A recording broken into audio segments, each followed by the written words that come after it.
to. Why did you want to bring him in for a workout?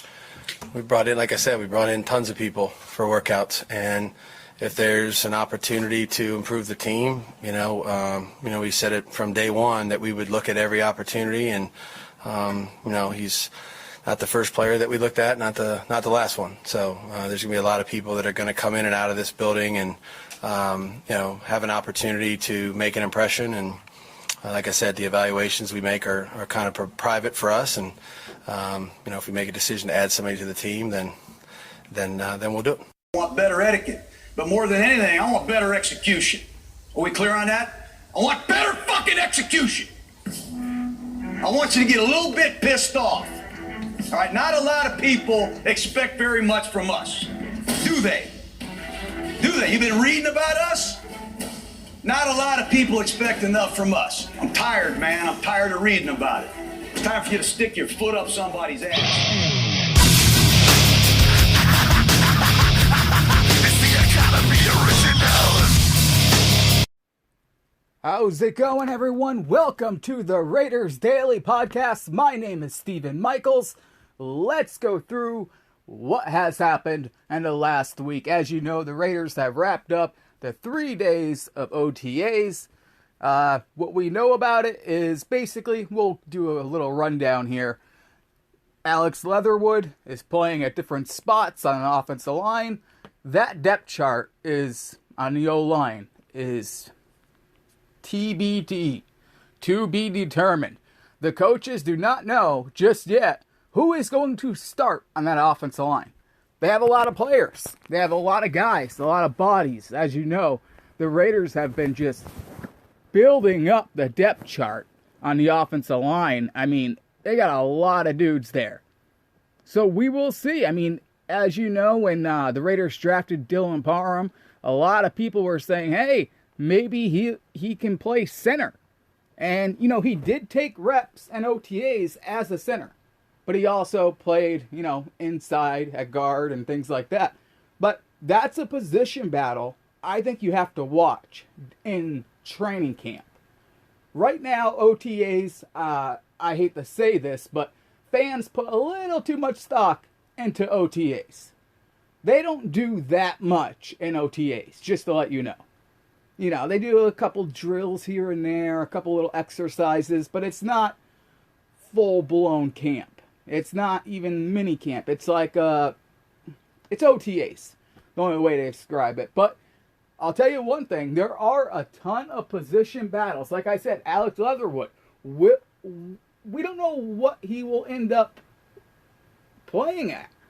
Will he be a right tackle? Will this new regime and Josh McDaniels and the rest of the staff trust him at right tackle? Now, I have severe paranoia about that, because we got a glimpse of him last year playing right tackle, and he was terrible. Now, some players do take that jump from year 1 to year 2, but my problem goes all the way back to Alabama. As I told you guys, I don't know how many times on this show, I have heard from scouts, not just for the Raiders, but for national scouts for tons of teams, about Alex Leatherwood. The knock on that guy is he grabs, he holds, and Alabama, Mac Jones got the ball out of his hands so fast that pretty much he got away with a ton of holding calls, and the fact that he played at Alabama, he got away with a ton of holding calls. That does not fly in the NFL, as you all got to see that last season as the flags kept on going off. Plus, he's jumping off sides, things like that. Speaking of jumping off sides, that's exactly what was happening yesterday at OTAs as the Raiders offense in the red zone. False start after false start. So bad the coaches said maybe these guys should go take a lap. And that's what happened. Because they're not in sync. But remember, like I said, I'm not going to get too hot about this. I'm not going to get too crazy about this. It's the third day of OTAs. They're just meeting the coaches. Some of these guys are meeting the coaches on the first day of OTAs for the first time. They're learning a new system on offense and defense. This is something that's going to take time, regardless of the player you are. I don't care if you're Hunter Renfrow or Alex Leatherwood, either way, or Denzel Perryman. It doesn't really matter. Offense and defense. New schemes, new staff, new verbiage. Everything is different. Derek Carr has to learn new audibles, the new verbiage, and things like that. Now, plays are plays. Some coaches call, I don't know, let's say a go route, something different than a normal coach would call, or a different a different coach will call it. You know, let's say you have a double cross, okay? Double cross slant route, you know, XYZ. Josh McDaniels may just call that something like a fly cross, for example. You know what I mean? So it's just verbiage that they have to learn, that Derek Carr will have to learn. And, of course, audibles. You know, he's not going to be... I mean, I wish they would still be doing this, but I doubt he's going to be yelling out Cindy Gruden as an audible this year. Now, it would be great if he did, but I doubt that's what's going to happen. I doubt Cindy Gruden will still be an audible call for Derek Carr. But these are all things that Derek Carr will learn. He's the quarterback as well, so he has been studying this for probably since the second week Josh McDaniels actually got introduced or got hired as the head coach of the offense. Because remember, he's basically controlling the offense. So Derek Carr's been working on that. From what I understand, he has that pretty much down. So we're not going to really have a problem with Derek Carr learning the whole new scheme and the verbiage and stuff like that. He'll get it. But the offensive line, the center position, very, very big when it comes to new verbiage and new staff and things like that. That's why I say Andre James and Parham, I think, you know, that could be a potential battle. It really could be. Now, it doesn't look like it right now. It looks like Andre James will get the job. But remember, there were problems with Andre James last season. First of all, when he snaps the ball, it's a flat ball. There's no spiral to it. Most quarterbacks like that spiral. That does not happen with Andre James. And you've seen last season some of the shotgun plays. He's snapping over Derek Carr's head. Can't have that. That gives the ball to the other team. That's basically saying, here's a free touchdown for the other team. You can't be doing that when, you know, you're on your opponent's 20-yard line and you're snapping the ball over the guy's head. Cannot do that. So that's got to get cleaned up. I still expect Andre James to win that job, to be honest. But that's what training camp is for. And then when you look at, of course, the defensive line, it is crazy on the defensive line. It really is. The Raiders just signed Tyler Lancaster on Wednesday. And he was there for OTAs on Thursday. You know, this is a guy, he played for the Packers, I believe, for like 4 seasons. He wasn't really a big name there. I believe he has 1.5 sacks in 4 years. Pretty much just another run stopper. And the Raiders, they have a ton of depth on a defensive front. A ton of depth. There's 17 players listed as defensive linemen and 8 players listed as linebackers on their roster. So that's really 25 players trying to get the role of being in the front 7. So it's going to be crazy. I mean, that's a lot of players. 17 defensive linemen? 17. And some of those guys, I mean, I hate to say it. I mean, besides Max Crosby, Chandler Jones, the guys in the middle, I'm talking about defensive tackles, not all of them are these, like, big-name guys. I don't know what we got in those guys. And that's what training camp is for.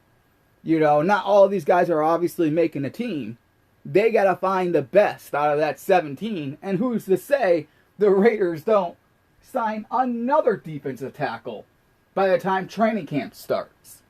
Because I expect them to be, you know, in June, I expect them to probably sign 1 or 2 guys in free agency. Not to mention, you know, they're still working on Hunter Renfrow's new contract, which could happen pretty much at any time. Darren Waller would be that. That's a whole nother situation. I know they've spoken, but you know, it looks like Hunter Renfrow will probably get done before Darren Waller, and that will get done before. My guess is it gets done before the season even starts. But anyways, back to the topic here. We got a lot of guys on the defense, like I said. A lot of these guys gotta earn a roster spot. Okay, on defense, I mean, just think about the names here. Okay, for defensive tackle. You have Matthew Butler, you have Jonathan Hankins, you got Bile Nicholas, you got Kyle Pecco, you got the other rookie, Neil Farrell Jr., you got Vernon Butler, you got Kendall Vickers, who's defensive line, I don't know where you're going to put him. Then at defensive end, you know, Clinton Farrell is listed on the Raiders' positional roster, you know, even though the coaches aren't making this, some dude that has no idea what's going on. Clinton Farrell, I don't know what the Raiders are going to do with that guy. This is going to be a big camp for him. You know, there's rumors they're going to move him to outside linebacker, see what he can do there. But it's going to be tough for him. It really is. But at defensive end, of course, you got Max Crosby. And, of course, you got Chandler Jones right there. So, you know, they're looking pretty good at that spot. They got Tashawn Bauer. Don't really know much about him. You know, we'll see. We will see. And then don't forget about Malcolm Coots, Zach Vandenberg, or how is it? Van Walkenberg, sorry. You know, let's see what he's got. Chandler Jones. You got Jerry Green. These are all defensive ends.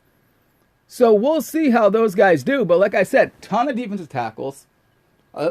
Pretty good batch of defensive ends. Max Crosby, Chandler Jones are obviously the big ones. I think the Raiders really need a solid another defensive end behind Max Crosby and Chandler Jones, because those guys can't play every single down. That's unfair to them. Having Max Crosby on the field 100% of the snaps is just stupid, in my opinion. You want the best out of that dude. So give him a breather, let him come in. I don't think Chandler Jones wants to play every single snap. So I think they really got to find a good, solid dude to come in. Last year, that Carl Nassib, he did okay, you know, filling in certain times when Max Crosby would come out. They got to do that. Remember, this is a different system, too. Even though pretty much all teams come out of the nickel. It's still a different system. So there'll be different things going on as far as how they line up and things like that. You know, 3-4 in some packages. Some packages, I guarantee you, Patrick Graham will move to a 4-3 in certain situations. So but like I said, they're all coming out of a nickel, so it doesn't really matter. Then the linebackers. The linebackers is another interesting one. It really is. Now, that's another position where I could see the Raiders going out in June and signing a veteran linebacker who they really, really trust. Right now, Josh McDaniels spoke to the media yesterday. I mean, he even said it. He's got a lot of young guys on his hands that, you know, he's got to see who's good and who can fit this scheme. And, you know, these are all fresh faces to him. Some of these guys haven't been in the NFL for a long time. He's never got this. He has no tape really on him. I mean, think about it. At the linebacker position, you got Diablo. You got Michael Kaiser. You got Javon Brown. You got Denzel Perryman, who obviously will start. Kenny Young, Kyle Freckle, Darian Butler, Luke Matterson, whoever the hell he is. And then in the secondary, the Raiders, this is where I think the Raiders, by the way, could add a cornerback to this. Because we don't know how they feel about Trayvon Mullen Jr. As you know, the dude just had surgery, minor surgery. I don't know why the hell he just had it. He should have had it a long time ago. But either way, we know they like Rock Ya-Sin. We know that. And by the way, just to throw this in there, just a little inside info for you guys. I heard Rock Ya-Sin has been shutting people down. Shutting people down when they did little individual drills. He's looked phenomenal, by the way. I just want to let you guys know that. So anyways, the secondary, Darius Phillips, Amik Robertson. This is a whole new, I mean, he gets a fresh start here. The guy's been a bust. He sucked. Now, let's see if he's in shape, ready to go.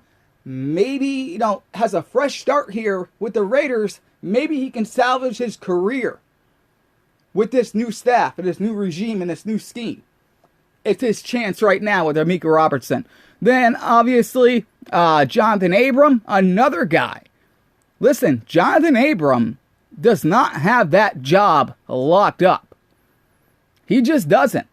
He does not have that job locked up. The reason why is there are plenty of guys that, including Duran Harmon, who look like they're going to battle for the same spot.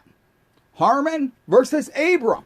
Jonathan Abram is going to have to beat out a guy, a veteran, who this staff already know. They know Harmon. They know what he can do. They feel comfortable with Harmon. So Jonathan Abram, during training camp, has to go in there and basically set the tone and say, nah, this is my job. But he's got to play better, because I hate to say it. I know people don't like it when I say it, but so far, Jonathan Abram has been all talk, no action. Injured, always injured. And when he's on the field, he's getting schooled. So he has a big mouth, but he has not had the action to back up that big mouth. And so far, he is looking like a bust. Didn't get no fifth-year option. If he wants to turn around his career, he's got to beat out a veteran that already knows this system. Can Jonathan Abram do it? Harmon versus Abram. There's a camp battle for you to watch out for right there. Now, as free safety, pretty sure Trayvon Morg, he's going to get that job locked up. Nate Hobbs, by the way, listed as a safety here, which is interesting. It really is, because he's a cornerback. But what if they like Nate Hobbs at strong safety? Then Jonathan Abram has a bigger problem, because now he has more competition. And don't forget, we really never got to see Tyree Gillespie really at all. So it'll be, I want to see what he can do. Roger Teamer is still there. I know he's not great, but maybe this is a system that he can thrive in. We just won't know until camp. That's what I'm trying to explain to everyone here. The cornerback position, like I said, Rocky Asen has that one spot locked up. The other side, you got Mullen. No one knows. No beat reporters, Vic Tafer, or whoever these beat reporters' names are. They don't even know how the coaches feel. They can't get any information out of it. I happen to know. They don't know. That's the real answer. That's the real answer, by the way. So since they don't know, they could always ask me, because I happen to know. They don't really know how they feel about Trayvon Mullen, because they want to see him on the field. But let me tell you something. Mullen, he's going to have to go up against Anthony Everett. And I'm telling you right now, watch out for that. I can see Anthony Everett taking Mullen's job. So that is another camp battle you have to keep your eyes out for. Anthony Everett versus Mullen. Harmon versus Abram. Those are big ones. And the linebackers, like I said, you got a lot of guys there. And they use a lot of linebackers sometimes in that scheme. Sometimes. So, depending on what kind of packages they put in. So, a guy like Diablo, they move him to linebacker. He's that linebacker there. Maybe he can carve a little role on the team for him. Kyle Frackle, we'll see. We will see. I honestly think they should add another linebacker, but that's just my opinion. And Micah Kaiser. How good is he? We'll find out in camp. Now, as far as the offense goes, the offense, like I said, the offensive line, it's all open for business, really. Brandon Parker, he's going to want that right tackle position. Alex Leatherwood has been taking some reps at the right tackle position, but it's early. They have every guy, like I said. Every guy in the offensive line is going to play right tackle in camp. They want every guy to learn every position. Same way the last offensive, I can't blank on his name already, Mike Tice had it. He likes to have his guys know every position there. Learn every position on the O-line. So there's going to be competition all up that O-line besides Colton Miller. He has that job locked up.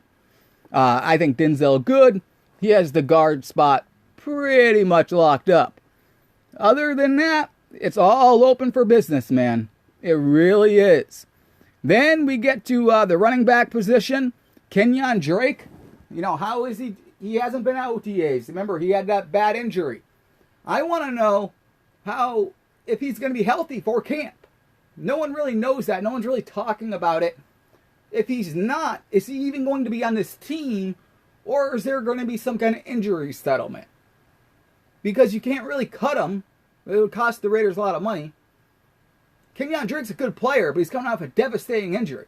So, I hope the Raiders keep him. I hope he can come back healthy, because I think he can help this team a lot. I really do. But we'll have to see.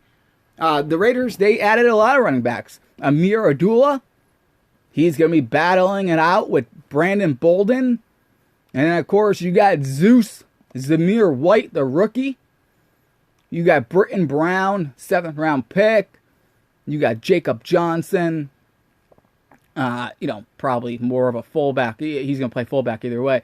But Britton Brown, Zamir White, Brandon Bolden, Josh Jacobs, obviously. This guy has to... This is a big year for him. He didn't get the 5th-year option probably last season with the Raiders unless he goes crazy and balls out and takes a contract. But no, the Raiders aren't going to offer him a huge amount of money next season. But the guy's got a Raider tattoo, so let's hope he has a good season. Because when those guys got those tattoos, I said, wow, man, that's a risky thing to do when you're a rookie. You get a team. What if he leaves and goes to the Chiefs?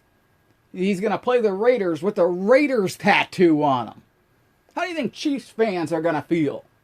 Pretty much, it's kind of funny. If any of those guys go to a different team, especially like an AFC West team, Raider fans can just kind of,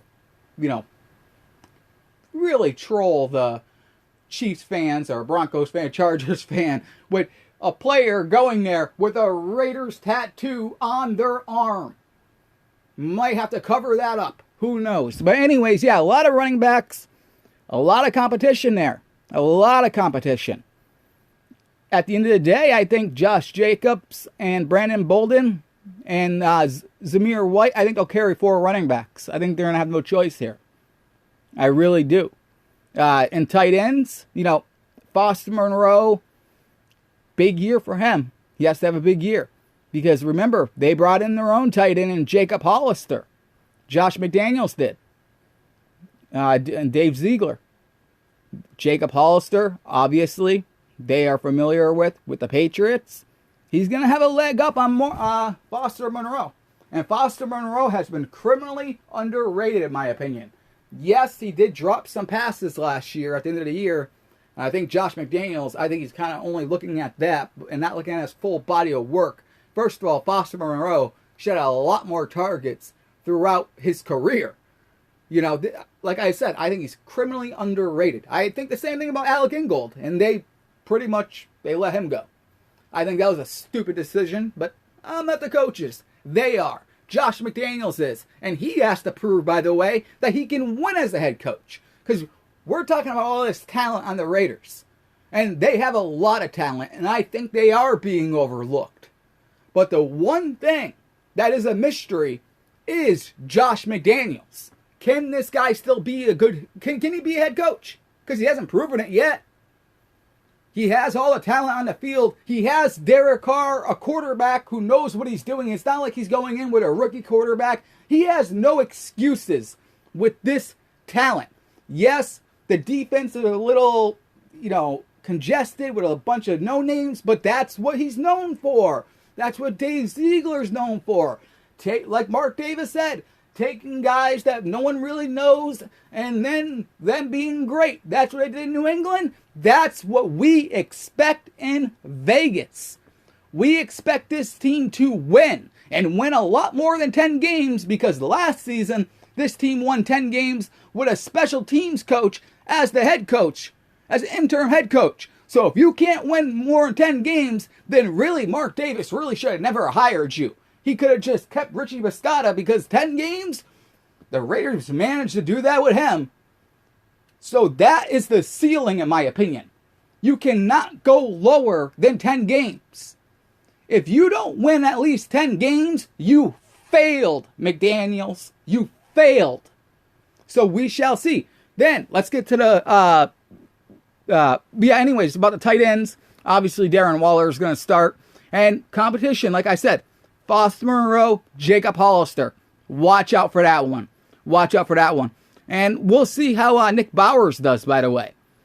For some reason, the Raiders like him. At least they're saying to people they like him. Let's see how much they really like him. Then the wide receiver position. It goes like this, guys. Got a lot of wide receivers, right? You have Matt Collins, DeMarcus Robertson, Justin Hall, Hunter Renfrow, Dylan Stoner, who I did not even know was still on a team, by the way, Devontae Adams, Jordan Beasy, DJ Turner, Tyrone Johnson, Keelan Cole. Out of that group right there, I can tell you, first of all, Devontae Adams, right? Number 1 wide receiver. Hunter Renfrow, there's number 2. Keelan Cole's number 3. I would imagine out of all these guys, DeMarcus Robinson, number 4. Matt Collins, number 5. If they carry 6 wide receivers, there you go. You got one up in the air. Who will make the squad? Who will make the team? That's what training camp is for. And by the way, just to let you guys know, I happen to know this as well. I know a lot of things, by the way. But this is something I'll share publicly. I happen to know the Raiders are not done looking at wide receivers in free agency. So when June hits, there's a chance the Raiders sign yet another wide receiver. Maybe perhaps the name that everyone knows. Because when you look at the wide receivers, when you look at Devontae Adams, Hunter Renfrow, Keelan Cole, those are your top 3 right there. Then you say DeMarcus Robinson or Matt Collins. Those guys will be competing against each other. Matt Collins, a more kick returner. You know what I mean? Like, not a lot of experience at wide receiver. I wouldn't be shocked at all if the Raiders brought in some veteran guy they feel comfortable with. Boom. You got your 4th or maybe 3rd wide receiver, depending if he's better than Keelan Cole or not. So that's another thing to watch out for. A lot of battles there. I heard when the Raiders first started, when Josh McDaniels first got the gig, I should say, that he wanted to carry 6 wide receivers. That's how many he wanted to carry. So, will they be able to carry 6 with this group they have? I don't know. Maybe that's why they're still looking at wide receivers. And I know when people hear that, they're like, why? We have so many. But I just read them off to you.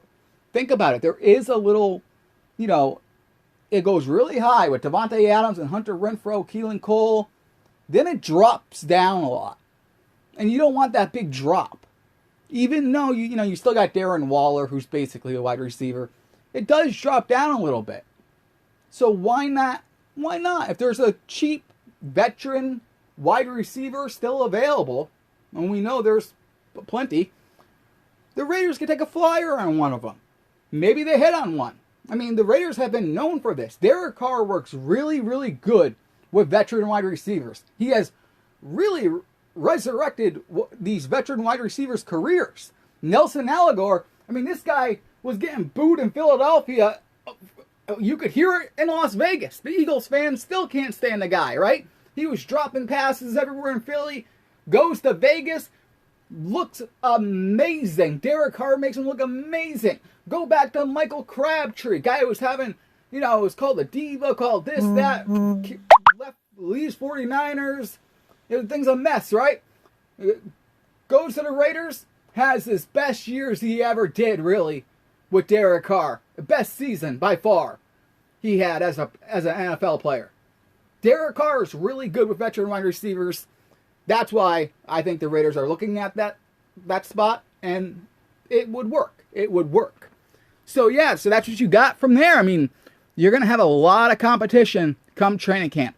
OTAs was just, like I said, drills, things like that. Coaches got to take a look at guys, see how fast they are, see their movements, things like that. That's what OTAs are for. Reaction times, stuff like that. So we will see.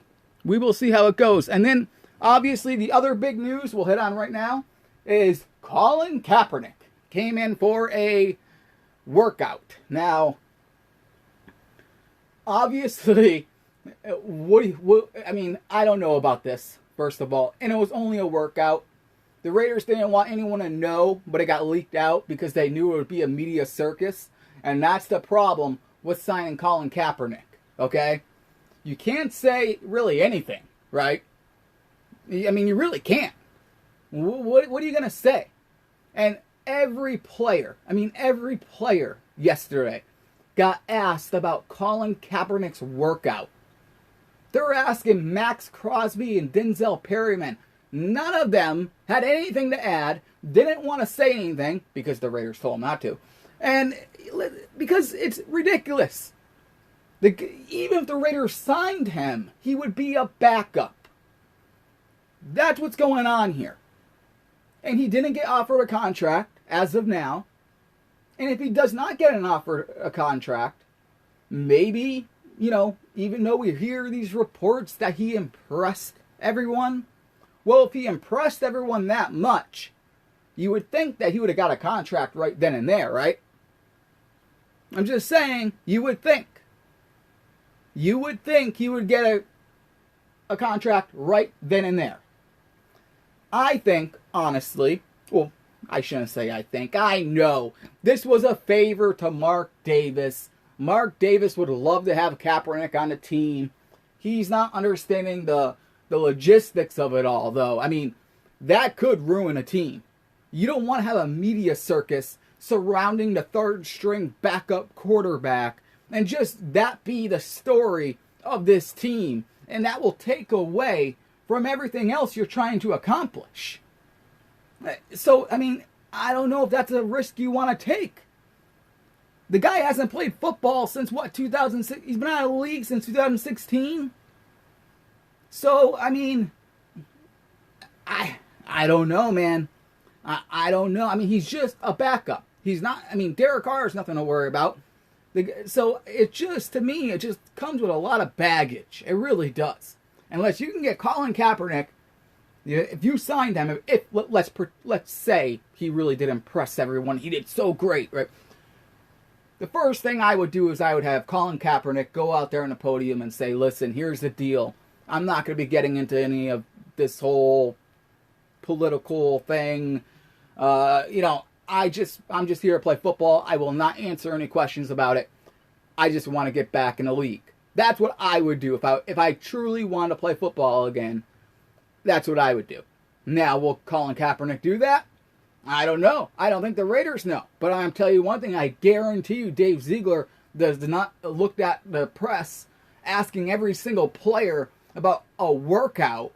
He's got to be thinking, do I really want to bring this guy in and have this be the topic of every conversation every single day? Not the outcome of the game, but, how is Colin Kaepernick feeling? Is Colin Kaepernick going to kneel? Is, this, that, and the other thing? It's just way too much. Plus, the guy's been out of the league for this long. Now, what I can tell you is, I do know a little bit about his workout, by the way. And some of the stuff I can tell you is BS. I do know this, though. All his deep passes were very good. They liked his deep passes. He still has his running ability, can still run, which is a good thing. So that's what I think that's where the Raiders leaked it out themselves, or Kaepernick's team leaked it out themselves. But the Raiders were impressed by his workout. That's what they were impressed by. As far as other things, I don't know if they were that impressed. I don't know. I really don't. But that's the only thing I heard. And I know that for a fact that's the only thing the other people heard as well. So we shall see, guys. But, they didn't sign him yet. And if they don't end up signing him, that means, guess what? They weren't that impressed. Because they would sign him. I would sign him.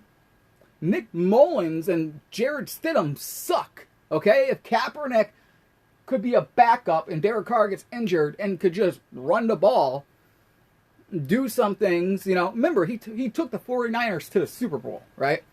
So if you could get that guy back, that was a long time ago, if you could get that guy back, then yeah, it's worth it if you can just kill the media frenzy about it. If you can kill all the media frenzy about it and he can just be a backup, then the Raiders, and he's actually still has it, which we don't know, then the Raiders should do it. Now, if the Raiders don't sign, and I'm sure they had those conversations. I know for a fact, by the way, he had a conversation with Josh McDaniels and the GM of this team afterwards. Pretty sure they probably told him what I'm saying right now. If you want to get back in the league, let's just work on getting yourself onto a team and not avoid a media circus. But hard thing to do. It really is. Hard thing to do. But we shall see if Kaepernick was good enough, impressed enough to get a role on this team. So far, no deal. So far, it was just a workout. And like Josh McDaniels said, which I played it on the top of the show, they work out a lot of players. They do. It's just Colin Kaepernick was a big name. And of course, they knew the media was going to go crazy about it. And they did. They did, right? So that's the reason why. But we shall see. If they don't sign him, guess what? He probably sucked.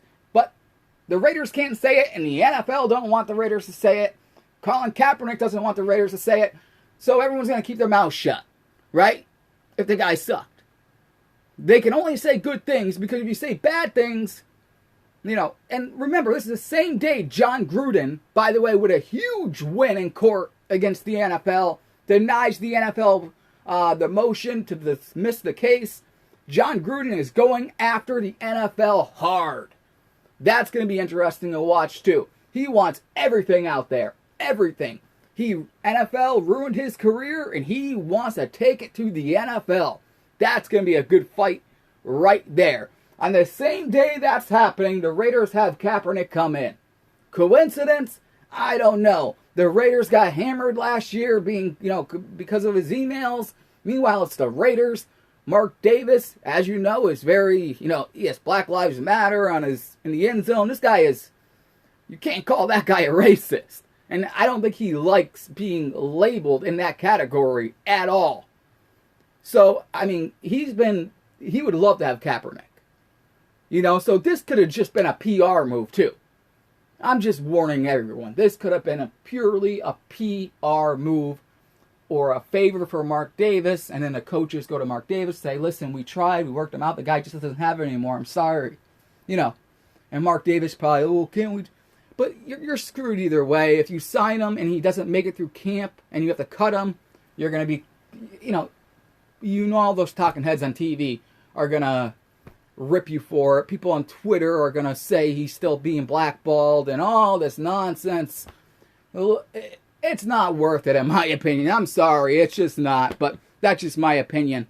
But anyways, that is it, guys. Again, a lot of battles going on this roster. Will the Raiders add? Will Hunter Renfrow get his new contract before training camp? Or will that happen after camp, before the season? We will find out, but so many battles on this roster. And like I said, the Raiders are not done adding. They're going to add more players. So some of these guys that you've never heard of on the player roster here, a couple of them may get cut for guys that you do know. And I think the Raiders need to do that. Like I said, add another wide receiver, not a bad idea. Not a bad idea. Adding another linebacker, not a bad idea. So, we'll find out. All right, that's it, everyone. Thanks a lot for listening. If you want to support this show, please do so. You can do it on Cash App. It's just Raiders Daily with the money sign, Raiders Daily, or Venmo at the Raiders Daily Podcast. I appreciate all of you guys. I will see you later. This is the Raiders Daily.